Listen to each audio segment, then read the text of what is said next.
Good morning, students. Today we are going to study biology.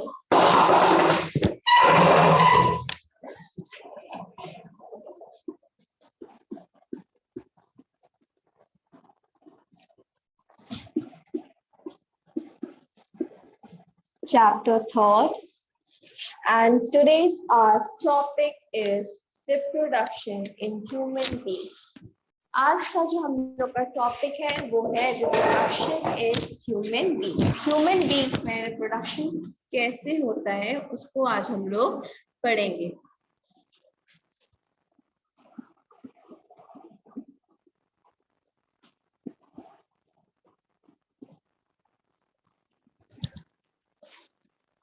तो सबसे पहले हम लोग इसके बारे में जानते हैं। Human beings are unisexual, means the sexes are separate. तो जैसे कि आपको पता है कि जो ह्यूमंस है ये क्या है, ये यूनिसेक्सुअल है, जिनमें जो सेक्सेस है मींस मेल और फीमेल दोनों क्या है, अलग है। There is a distinct sexual डेमोफ्रिज्म, इसमें क्या है, एक यूनिक सेक्सुअल डेमोफ्रिज्म है, मींस मेल और female are visibly different from each other.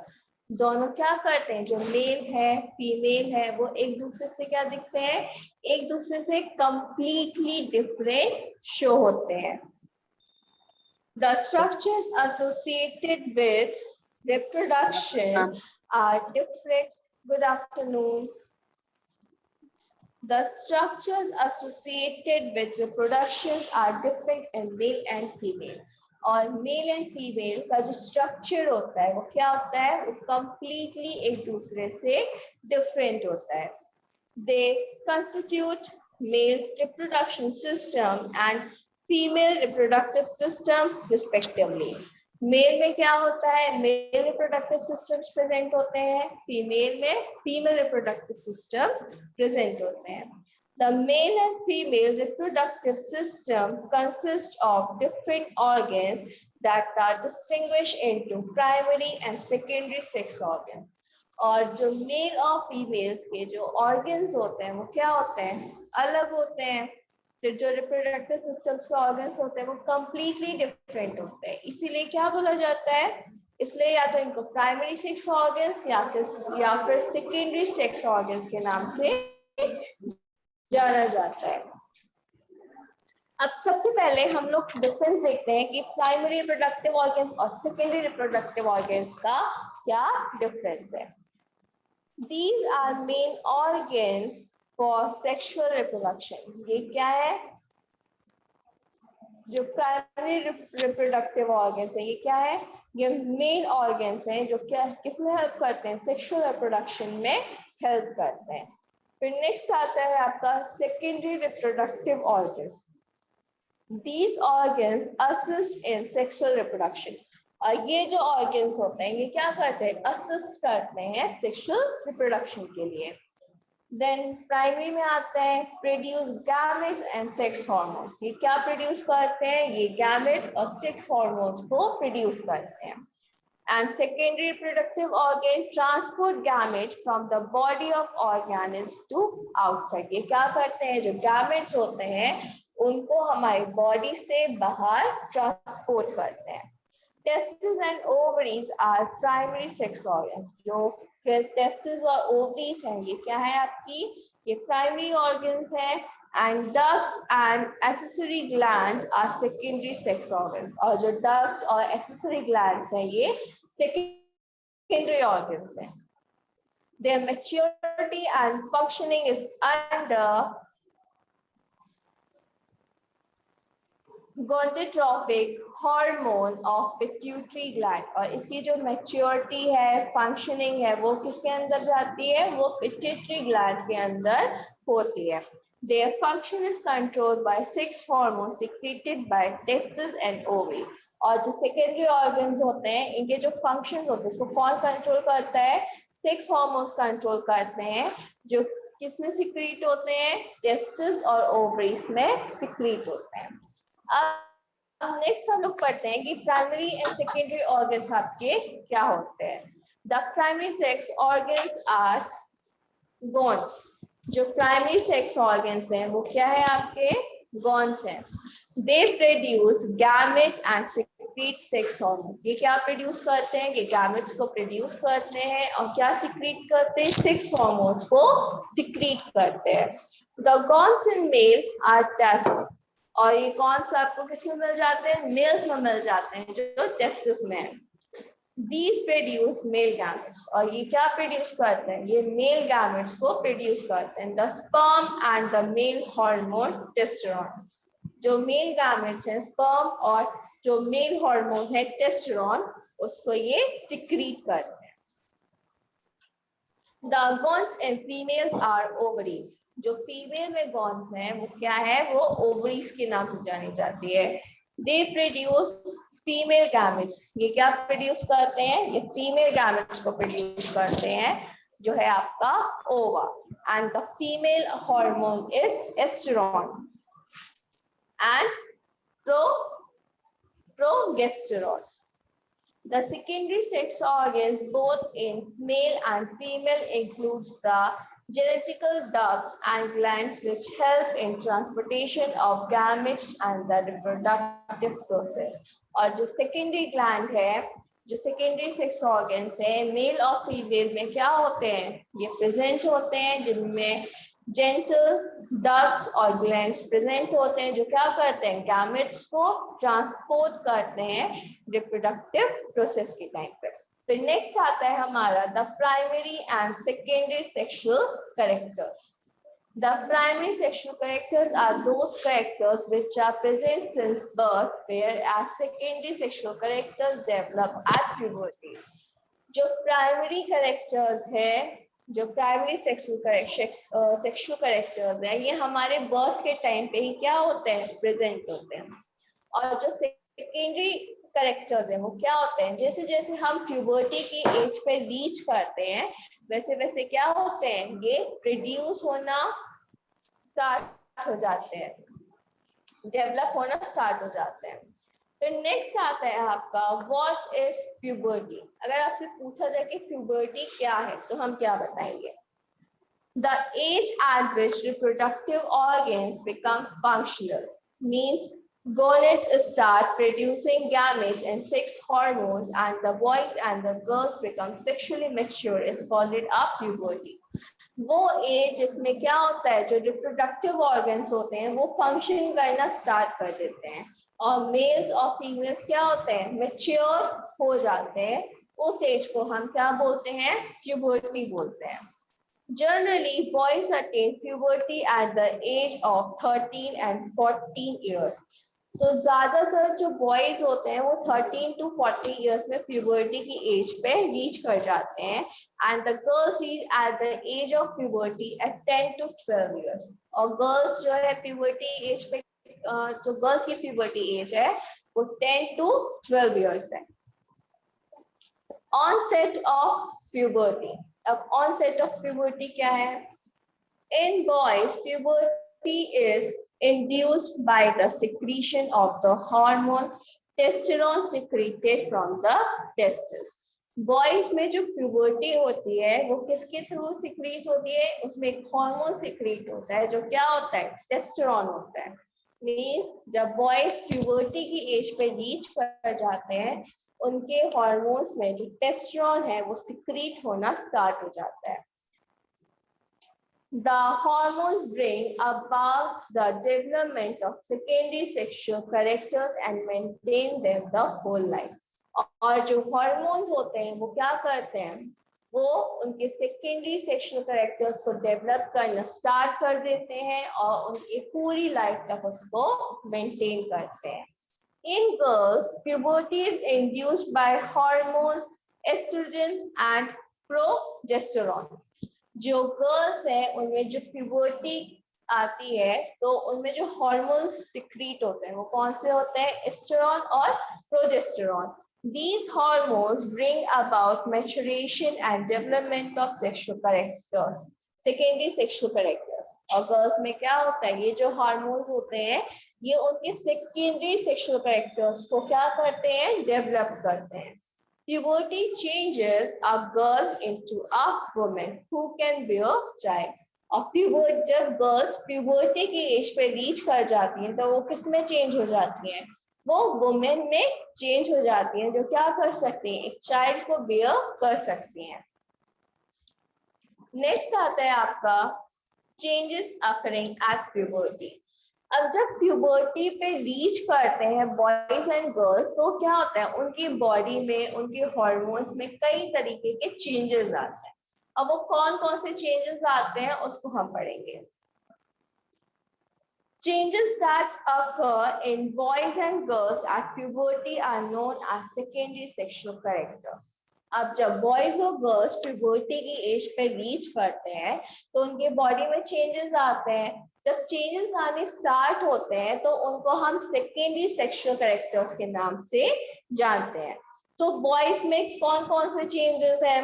Hair grow on face, chest, armpits, pubic regions और legs and arms। मींस जो बॉयज की बॉडी है उसमें हेयर्स ग्रो करने स्टार्ट हो जाते हैं, फेस पे, चेस्ट पे, आर्मपिट्स में, pubic region में और लेग्स एंड आर्म्स पे। Breasts do not enlarge. जो ब्रेस्ट होते हैं वो एनलार्ज नहीं होते हैं। No enlargement and fat deposition around pelvic region. और जो पेल्विक रीजन होता है वहां पे फैट एनलार्ज नहीं होता है। Larynx enlarge and voice deepen. जो लाइनेक्स होती है वो एनलार्ज हो जाती है और जो वॉइस होती है वो कैसी हो जाती है? डीप हो जाती है। Body becomes more muscular and shoulders broaden. Body muscular हो जाती है और shoulders broad हो जाते हैं।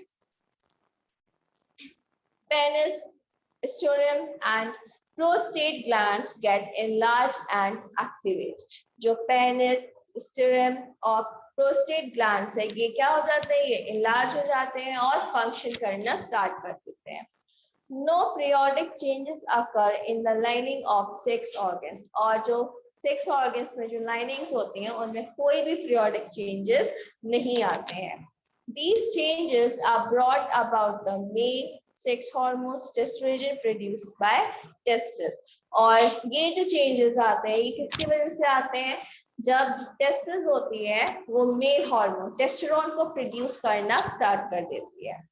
अब ये थे सारे बॉयज के चेंजेस जब बॉयज प्यूबर्टी की एज पे रीच करते हैं। अब जब गर्ल्स रीच करती हैं प्यूबर्टी की एज पे तो उनमें क्या क्या चेंजेस आते हैं?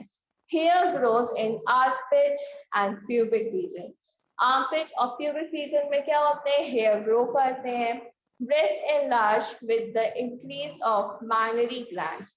ब्रेस्ट क्या होते हैं? ब्रेस्ट एनलार्ज हो जाते हैं। क्यों? क्योंकि जो मैनरी ग्लैंड होता है वो इंक्रीज करना स्टार्ट कर देता है। Enlargement of pelvic region and fat deposition in the hip and thigh region। और जो pelvic region होता है वो enlarge हो जाता है और thighs और hips region में क्या होता है? fat deposition होना start हो जाता है। Voice becomes sweet। जो गर्ल्स की वॉइस होती है वो कैसी बन जाती है? स्वीट हो जाती है। नो सच चेंजेस और ज्यादा चेंजेस नहीं आते हैं। Fallopian tubes, uterus and vagina get enlarged। जो fallopian tubes है, uterus है, vagina है, ये क्या हो जाता है? ये enlarge हो जाता है। The lining of uteruses undergoes regular changes initiating menstruation and ovulation। और जो यूट्रस लाइनिंग है उसमें क्या होते हैं? उसमें रेगुलरली कुछ ना कुछ चेंजेस होते रहते हैं, या तो मेंस्ट्रुएशन टाइम में या फिर ओवुलेशन टाइम में। These changes are brought by the female sex hormone estrogen and proestrogen produced by ovaries। और फीमेल में ये जो चेंजेस आते हैं ये किसके थ्रू आते हैं?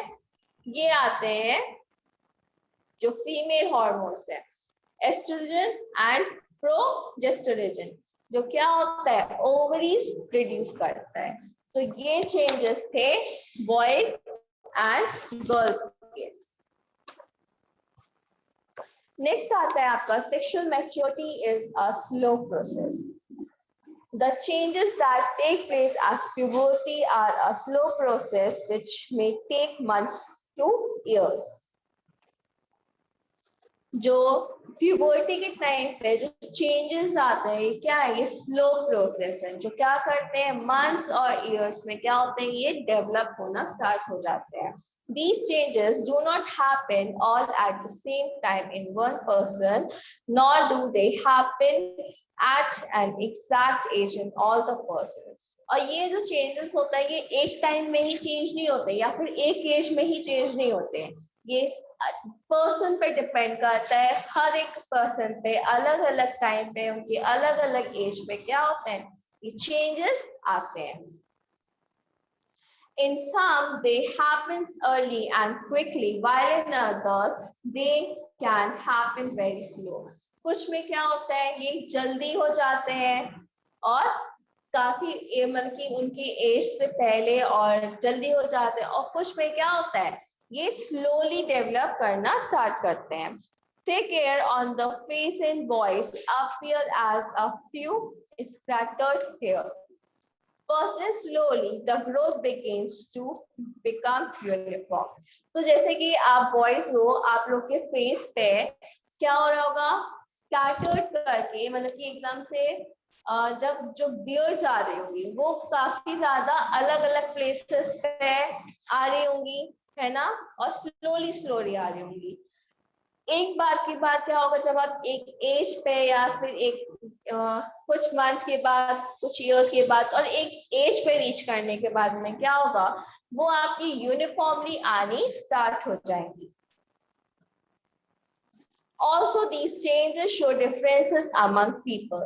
और ये जो चेंजेस होते हैं ये भी किसमें शो करते हैं पीपल्स के डिफरेंस को बताते हैं. Even there are differences in a pattern of hair growth, shape and size of genitals. और even उसके साथ साथ जो हेयर ग्रोथ है, शेप्स है, साइज है, उनमें भी क्या होता है सबके अलग अलग पैटर्न्स होते हैं. किसी का या तो सबसे पहले यहाँ पे आता है या फिर चिक्स पे पहले आता है. तो वो पर्सन पे डिपेंड करता है कि उसके जो ग्रोथ है वो कैसी हो रही है. किसी में स्लो होती है तो किसी में फास्ट होती है. अब नेक्स्ट है आपका reasons for sexual maturation at this age. अब जो सेक्सुअल मैच्योरेशन है वो एक एज पे आती है तो उसका क्या रीजन है. 2 reasons are attributed for pubertal changes. Pubertal changes पे क्या है कुछ reasons है. तो फर्स्ट है specialized function. All the multicellular organisms need specialized cells types to carry out specialized functions. जितने भी मल्टीसेलुलर ऑर्गेनिज्म हैं सबको एक स्पेशलाइज्ड सेल्स टाइप्स की जरूरत होती है जो क्या करते हैं एक स्पेशलाइज्ड फंक्शन को कैरी करते हैं. For example, plants have developed different types of cells and tissues for sexual reproduction. जैसे कि प्लांट्स हैं, प्लांट्स क्या है वो अलग अलग टाइप के ऑर्गन्स को क्या करते हैं सेल्स को टिश्यूज को डेवलप करते हैं किसके लिए सेक्सुअल रिप्रोडक्शन के लिए. Likewise, humans have developed specialized germ cells for the purpose of sexual reproduction. और इसी तरीके से ह्यूमंस ने भी क्या किया है एक स्पेशलाइज्ड जर्म सेल को डेवलप किया है किसके लिए सेक्सुअल रिप्रोडक्शन के लिए. अब नेक्स्ट है आपका body growth versus reproductive tissue. अब बॉडी ग्रोथ और रिप्रोडक्टिव टिश्यूज में क्या डिफरेंस है.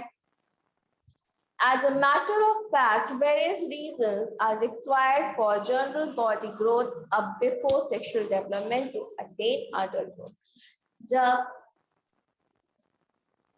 जब बॉडी ग्रोथ होनी स्टार्ट होती है तो जो अडल्टहुड पे रीच करने से पहले क्या होता है सेक्सुअल मैच्योरेशन होता है. उसमें क्या होते हैं जो अलग अलग रिसोर्सेस क्या करती है डेवलप करती है बॉडी को.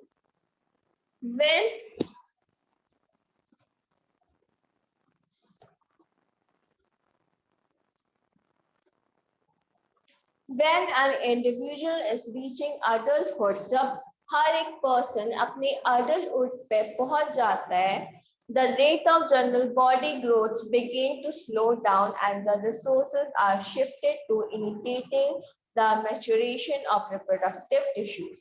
तो जितने भी रिसोर्सेज हैं, जो ग्रोथ है वो क्या हो जाती है, जो बॉडी की ग्रोथ होती है वो स्लो डाउन हो जाती है, और जितने भी रिसोर्सेज है वो सब कहाँ पे शिफ्ट हो जाते हैं, वो रिप्रोडक्टिव टिश्यूज में शिफ्ट हो जाते हैं. This period during adolescence is called puberty. ये जो पीरियड होता है एडोलसेंस का, जब वो एडोलसेंस से अडल्टहुड की एज पे पहुंचते हैं, उसको हम क्या बोलते हैं, उस टाइम पीरियड का जो गैप होता है उस टाइम पीरियड को हम प्यूबर्टी बोलते हैं. अब how do all the changes link to reproductive process. अब जितने भी हमारे बॉडी में चेंजेस आ रहे हैं सब रिप्रोडक्टिव प्रोसेस से कैसे लिंक है.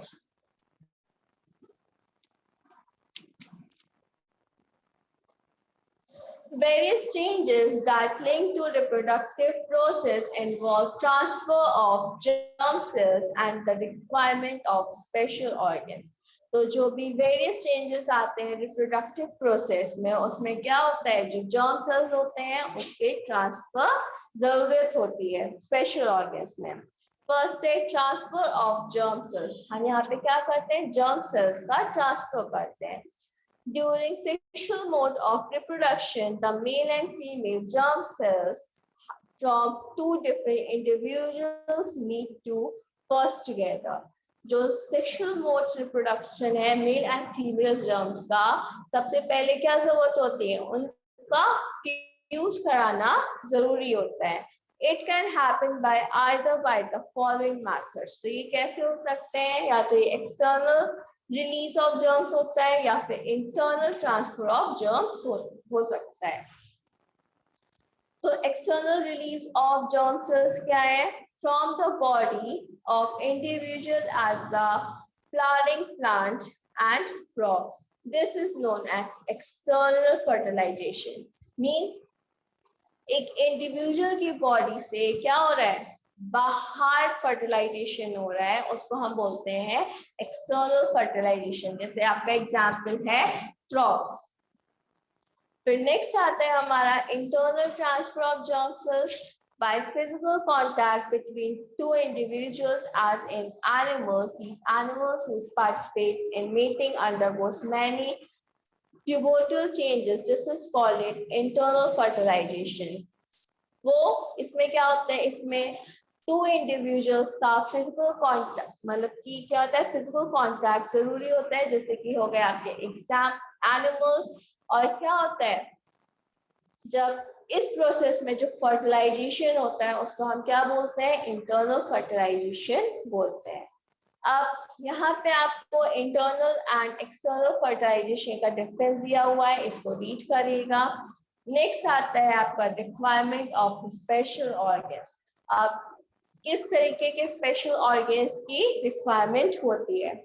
Organs for the actual transfer of germ cells means sperms into the body of female individual and epical organ in male. तो जो मेल्स होते हैं उनमें क्या होता है, इन जर्म सेल्स को जिनको स्पर्म्स बोला जाता है उनको ट्रांसफर करने के लिए क्या होता है, एक ऑर्गन प्रेजेंट होता है. Organ which can carry baby inside the body uterus. एक ऑर्गन ऐसा होता है जो क्या करते हैं, अपनी बॉडी के अंदर, अपने अंदर क्या कर सकता है, बेबी को कैरी कर सकता है, वो हो गया uterus. Organs to feed the young one after birth. और एक ऑर्गन ऐसा होता है जब यंग वंस क्या होते हैं, बर्थ लेते हैं, तो उनको जो फूड फीड कराते हैं उसको क्या बोलते हैं, ब्रेस्ट बोलते हैं. तो ये कुछ स्पेशल ऑर्गन्स हैं जो रिप्रोडक्टिव के लिए क्या होते हैं, नेसेसरी होते हैं. तो नेक्स्ट क्लास में हम लोग मेल रिप्रोडक्टिव और सिस्टम और फीमेल रिप्रोडक्टिव सिस्टम को कंटिन्यू करेंगे. तो बताइए आप लोगों को कोई डाउट इतने पोर्शन में? No ma'am. चलिए, नो मैम. नेक्स्ट क्लास आप लोग की पता है ना 12:45 से ज्वाइन कर लीजिएगा. Yes ma'am. Thank you students. Thank you ma'am.